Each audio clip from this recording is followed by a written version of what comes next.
दोस्तों नमस्कार।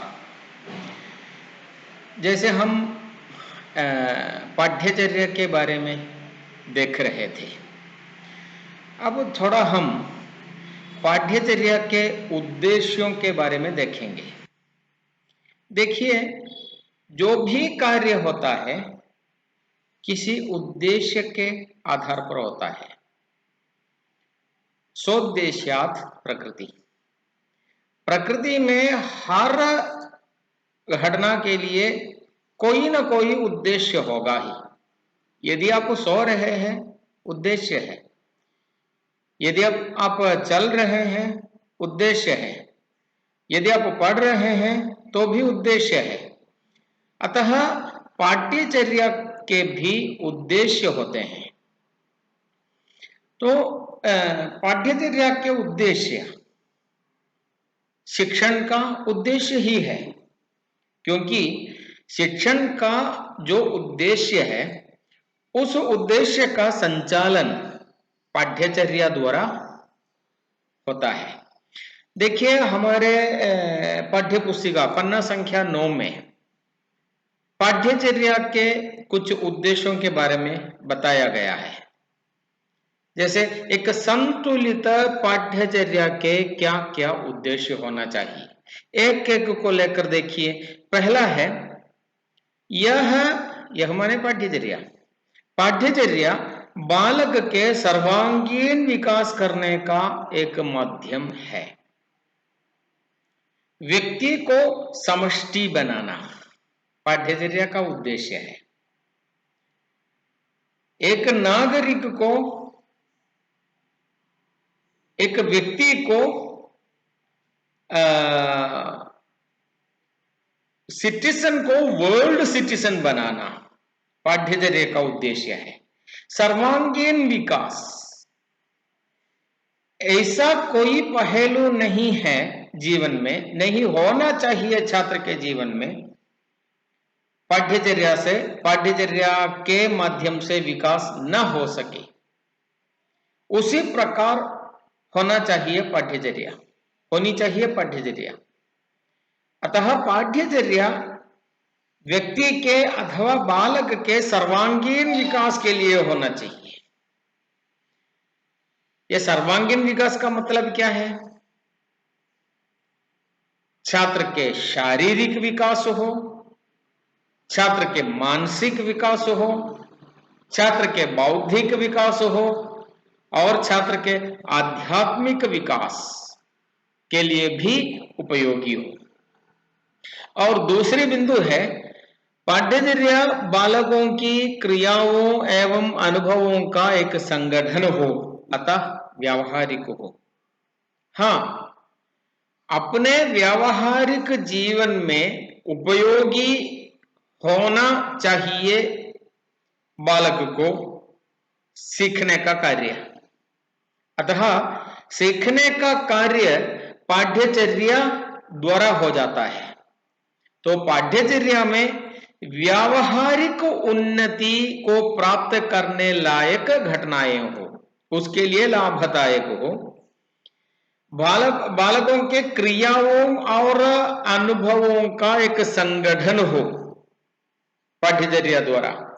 पाठ्यचर्या उसी के लिए है। पाठ्यचर्या किसके लिए है? पाठ्यचर्या छात्र के लिए है। पाठ्यवस्तु किसके लिए है? पाठ्यवस्तु छात्र के लिए है। अध्यापक किसके लिए है? अध्यापक छात्र के लिए है। शिक्षालय, विद्यालय, पाठशाला, स्कूल किसके लिए है? छात्र के लिए है। देखिए, अध्यापक के बिना शिक्षण का कार्य संभव है। स्कूल के बिना शिक्षण का कार्य संभव है। पाठ्यचर्या के बिना शिक्षण का कार्य संभव है, लेकिन छात्र के बिना शिक्षण का कार्य संभव नहीं है।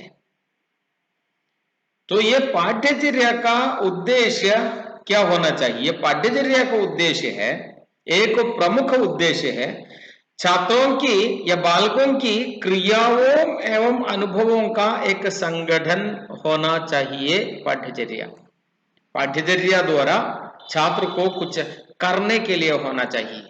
पाठ्यचर्या में छात्रों को कुछ अनुभव करने के लिए होना चाहिए। ये दूसरी बिंदु है। तो तीसरी बिंदु है पाठ्यचर्या बालकों में तार्किक अवलोकन, चिंतन एवं निर्णय लेने की क्षमताओं के विकास में सहायक हो। जब घर, समाज, परिवार, परिसर से छात्र विद्यालय में आ जाता है तो विद्यालय का मस्तिष्क मन बंधित होता है। सामाजिक वातावरण से, पारिवारिक वातावरण से, धार्मिक वातावरण से, सांप्रदायिक वातावरण से छात्र का मन बंधित है। वहां के निर्दिष्ट अनुभवों को लेकर छात्र जाता है। उस बंधित व्यक्ति में, छात्र में तार्किक चिंतन, तार्किक अवलोकन, तर्क की बुद्धि छात्र में होनी चाहिए। ये क्यों, कैसे, ऐसा क्यों, ऐसे सवाल, शंकाएं, शंकाओं के द्वारा तर्क, अपनी समर्थन के लिए, अपने समर्थन के लिए तर्क और दूसरों के विचारों को समझने के लिए तर्क। यह तार्किक अवलोकन की शेषी बढ़नी चाहिए। चिंतन एवं निर्णय लेने की क्षमताओं को विकास हो जाता है। हमने पहले कहा ना, चिंतन शक्ति और निर्णय लेने की शक्ति कभी कभी ऐसा नहीं होता, क्योंकि पारिवारिक अवस्थाएं ऐसी होती हैं, धार्मिक अवस्थाएं ऐसी होती है अक्सर। तो उन सब से विमुक्त होकर छात्र को स्वतंत्र चिंतन के लिए प्रेरित करने लायक पाठ्यचर्या हो, स्वतंत्र निर्णय लेने के लिए उनके अंदर ताकत देने वाली पाठ्यचर्या हो। इन सब का विकास पाठ्यचर्या का एक उद्देश्य है। अगली बिंदु है बालकों के सामाजिक शिक्षा के उद्देश्य को पूर्ण कर उन्हें आदर्श नागरिक बनाना। पिछली कक्षा में हमने कहा विषय कुछ भी हो, एक उद्देश्य अनिवार्य यह होना चाहिए कि सब पढ़कर बालक के मन में ऐसी धारणा हो कि मैं एक भारतीय हूं, ऐसे कहने में गर्व लगे, गर्व से कहे हम भारतीय हैं, ऐसी एक मनोभावना। तो उत्तम नागरिक, उत्तम सामाजिक, आदर्श नागरिक बनने लायक वस्तु पाठ्यचर्या का एक उद्देश्य है। अगली बिंदु देखिए, पाठ्यचर्या बालकों में मानवीय गुणों, सहानुभूति, स्नेह, करुणा, माया, ममता, प्यार आदि मानवीय गुण है। मानवीय गुणों जैसे परोपकार हो, मैत्री भाव हो, निष्कपटता देखनी चाहिए, निष्कपटता, ईमानदारी, विश्वस्तता, सेवा का भाव, बड़ों का सम्मान आदि के विकास में सहायक होनी चाहिए पाठ्यचर्या। क्योंकि स्वार्थपरता प्राणी मात्र के लिए सहज भावना है। प्राणी, मनुष्य हो, कुछ भी हो, मैं और मेरा, इसी विचार, यही विचार महत्वाकांक्षा विचार है। महत्वाकांक्षा चाहिए, लेकिन ऐसी महत्वाकांक्षा हो कि मैं और मेरी भावना से परे हम और हमारा, हम और हमारी, ऐसी भावना विकसित हो, निष्कपट हो, ईमानदार हो, सेवा का भाव हो, मैत्री का भाव हो, बड़ों के प्रति सम्मान से व्यवहार करें।